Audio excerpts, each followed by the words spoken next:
Hey, John here. It's Thursday afternoon. We're waiting for the snow to come in. I figured after taking the taco out the other day and filming a little clip, the Power Wagon was feeling a bit slighted and lonely.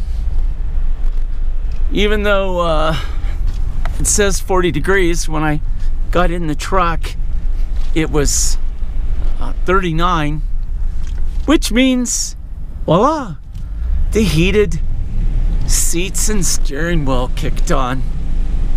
Well, right now we're on 275 on the San Bernardino National Forest, coming up to the terminus of the road where it meets 3 and 34. That way goes to the Pinnacles OHV staging area, and that's where the road stops at Highway 173. Going this way, the road goes to Crab Flats campground, where it ends and connects into 3 and 16, which you can either take to Green Valley Lake Road or all the way out to the Big Bear Dump. The challenge is when you get to the T6 crossing, which is where 3 and 34 crosses Deep Creek, you have an area called Dishpan Springs. It's about 2.5 miles of black diamond from T6 crossing at Deep Creek up to the Fisherman's Camp tent peg parking area. That black diamond section, where did it come from? Well, in 1956, Squint's Ranch. Boy, I'll tell you about that in a minute. In 1956, there was a military plane crash near Harrison Mountain, which is above Walmart in Highland. The fire burned all the way up over the top, and they were coming up with contingency plans, and the forest engineer at the time, Max Peterson, who later became Chief Forester of the United States, or also known as the Forest Service Chief, he was the forest engineer at the time. He decided to cut in a road basically from Crab Flats down to T6 to hold the fire, and it worked. So Dishpan Springs, extremely popular with the rock crawling Jeep community because it has some unique challenges near the mortars and the rock falls, was actually built in the middle of the night as a fire line. It never was put in as a part of the transportation network. So there you got a little factoid on one of Southern California's favorite places for people to go. They go to Deep Creek in the area to fly fish. Outside of COVID, Aztec Falls is a popular place for people to go jump off the cliffs and either go out in a ground ambulance or in a helicopter. And then you have Dishpan Springs. Be back in a minute. Well, we're out on 3 and 38. It is a simple loop road that begins and terminates on 3 and 34. We're on the portion of it that goes to Squint's Ranch. We're looking directly north at Luna Peak, which is right on the Forest Service BLM boundary. That's Round Mountain there. Squint's Ranch got its name by a gentleman who lost one of his eyes in World War I, Squint Worthington. And he was a pig farmer out here in North Arrowhead. Folklore says that during Prohibition, he was supplying the local Mountain Dew.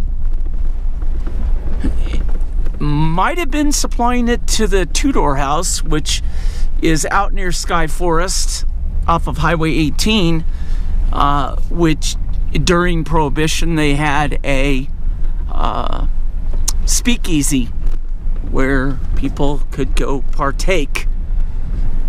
And I don't know if the revenuers ever ran into them, but at one point the community of Lake Arrowhead was trying to make this into an airport for the community, which involved putting a 2-lane paved road out here, doing some improvements.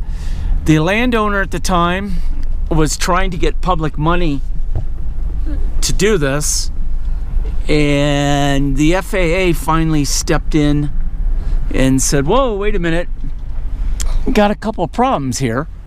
One, you want to use public money to improve a private airstrip. That's a no-no. And the other issue is the airstrip's not long enough, and the only way to make the old airstrip long enough is to get a permit from the Forest Service to extend the airstrip onto National Forest Service lands. I don't know where that ever ended up. Why did I turn around? Well, 3 and 38 is just maintained essentially to the gate there, and to go the other way, the road's really overgrown with brush and it's rutted out.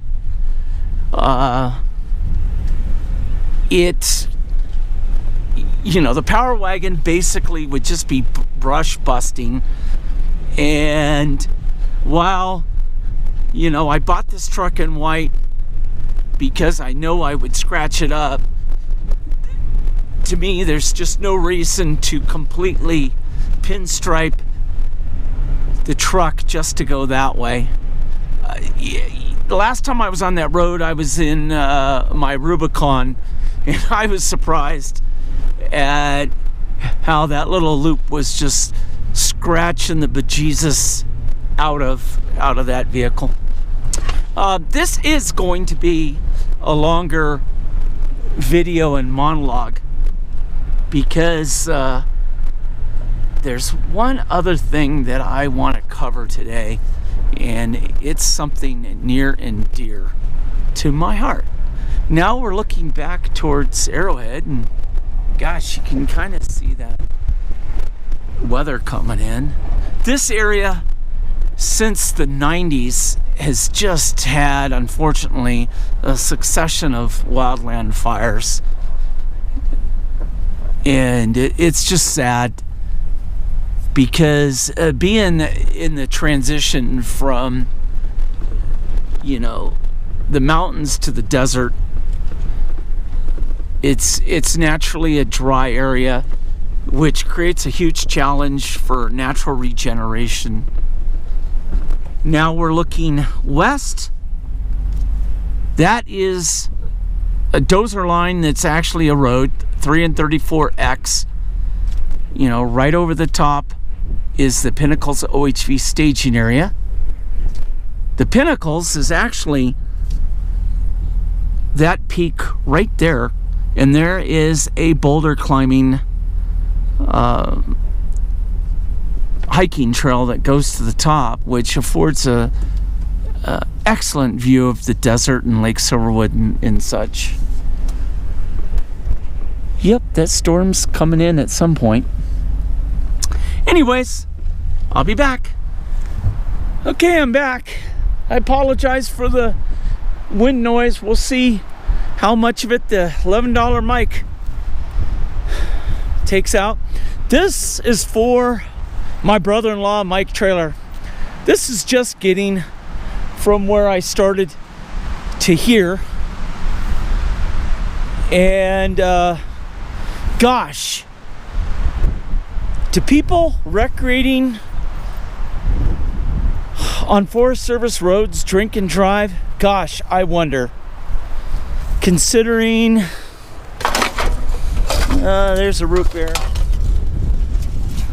And, yeah.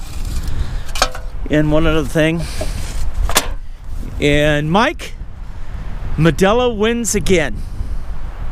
Yep, that storm is rolling in. This is something really special to me. There are 3 or 4 of these signs in the area. Right now we're right here at the intersection of 3 and 34 and 3 and 34D. What's so special about these is an Eagle Scout by the name of Ryan Burns came up with this idea, and Ryan and Don Stetzel from the Fisheries Resource Volunteer Corps, Don's a welder by trade, came up with the concept, presented it to the Forest Service, got it approved. And if you know anything about Eagle Scout projects, it has to be planned, staffed, financed, all by the Eagle Scout candidate.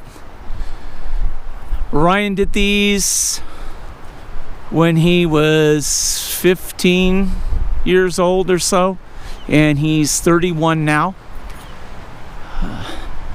The exterior of the sign has been replaced once, and according to his dad, told me a couple weeks ago, they're gonna update him. Really, really cool thing that he did. And I'll be quite honest, you know, when the signs went up, I was one of the skeptics that thought, heck, they're not gonna last. And the fact that they're still here and thousands of people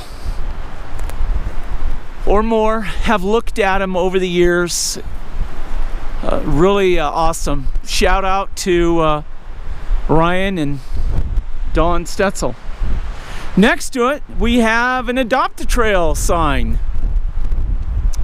And the San Bernardino, at one time, and you can fact check me because I'm pulling this out of my back end, had more routes adopted than anyone else.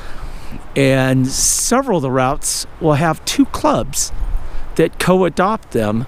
And it kind of divides up the work because, as you saw with the trash, you know, when the clubs come out, you know, not only are they doing brush clearance and addressing siltation issues, they're also picking up trash. And hats off to anybody that's part of Adopt-A-Trail, anybody that comes out and volunteers on their public lands. Hats off to you, because it's unfortunate to see the impacts of increased use. You know, COVID has gotten a lot of people out onto their public lands, but here in Southern California, it's also had a lot of adverse impacts. A lot of resource damage. You know, I rant about that, and just the constant trash. It's like, gosh, culturally, where did you learn that you just chuck it out when you're done eating it or drinking it? Oh, look, there she is, the Power Wagon. You know that was coming. Yes, the wind's blowing pretty strong. Nothing I can do about that. Storm's coming in. 3 and 34, D as in dog, Delta, goes out to Deep Creek, and where it hits Deep Creek, one of 2 single track motorcycle routes on this forest, you can either say it originates or it terminates, but basically there's a single track route that goes from the bottom of this road out to Forest Road 3 and 59 at 3 and 14 out there in the Coxie on the forest boundary. Also, the Pacific Crest Trail crosses right near where this road ends. And real popular with people. It's an easy road to moderate down to the top of the drainage, and at the top of the drainage down to the bottom, well, at least the last 1,000 feet qualifies at times as black diamond, because it gets really rocky and it gets pretty beat up, and if you're in the wrong kind of vehicle, you know, you can bang yourself up. Anyways, be back. Gosh, I can't even get back in the truck. Okay, Modelo needs to be paying me for when I come out here. And yes, the wind is blowing. That storm's gonna come in at some point. The blue sky's looking out over the desert. The reason why I'm here is because this is an entertaining little spot. We see the puddle and the puddle and the puddle. What do we see here? Oh, look, rocks. These obviously were in the road as well as that one. And look, there's one here. You can see where the UTVs have decided to widen the road and build a bypass. But you get a lot of novice off-roaders, and they see a mud puddle and say, man, I gotta race through that thing. What's that old adage? Look before you leap. You know, this, as you can see, it fills up with water, and boy, it gets really attractive. But if you want to play in one of these mud puddles, if you want to play in one of these mud holes or puddles, gosh, stop, take a look, or tiptoe across it, just in case there's a little hidden surprise that's looking for your oil pan or something else.